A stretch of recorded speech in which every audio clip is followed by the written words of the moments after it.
a'lam bishawab. Apakah inhaler untuk asma membatalkan puasa? Inhaler yang ini ya? Ya. Wallahu a'lam bishawab, tidak membatalkan apa?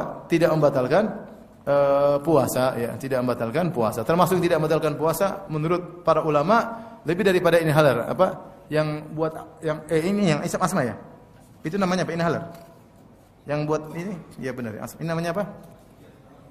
Bahasa kerennya apa? Kiss spray. Bahasa kerennya? Ya itulah pokoknya ya. Apakah itu membatalkan puasa? Khilaf di kalangan para ulama.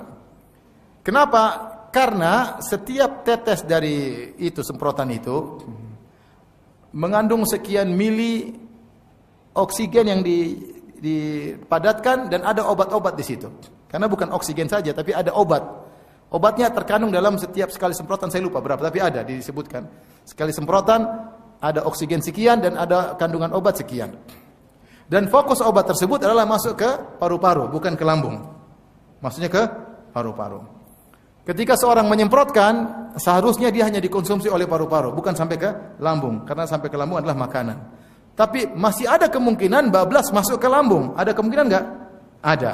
Kata para ulama memang benar ada kemungkinan, tapi sangat kecil. Dan kecil tersebut dimaafkan. Buktinya apa? Ketika kita puasa, kalau kita wudu, bukankah kita tetap disunahkan untuk berkumur-kumur? Ya atau tidak? Antum lagi puasa, mulut lagi kering, kemudian waktu sholat zuhur, antum berkumur-kumur. Ketika antum keluarkan lagi, antum kumur-kumur 5 mili, ketika antum keluarkan masih 5 mili?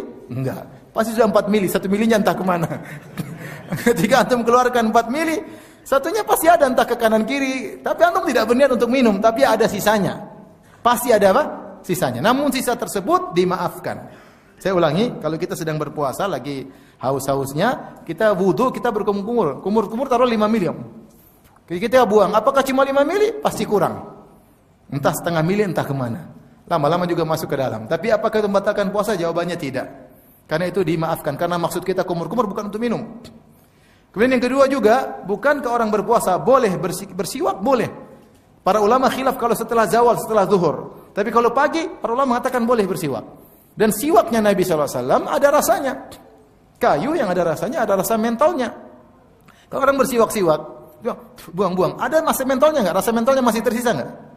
Masih. Kemungkinan tertelan enggak? Kemungkinan pasti ada unsur tertelan, tapi itu dimaafkan. Itu tidak membatalkan apa?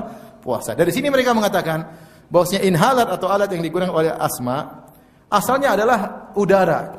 Tapi dalam udara tersebut sekali semprot ada obat yang dimasukkan dan obat tersebut tujuannya adalah paru-paru agar melancarkan pernapasan. Seandainya ada pun yang masuk bablas ke lambung, maka dimaafkan. Karena itu terlalu kecil, dia lebih sedikit daripada sisa air kalau kita berkumur-kumur. Oleh karenanya inhaler tidak membatalkan apa? Puasa.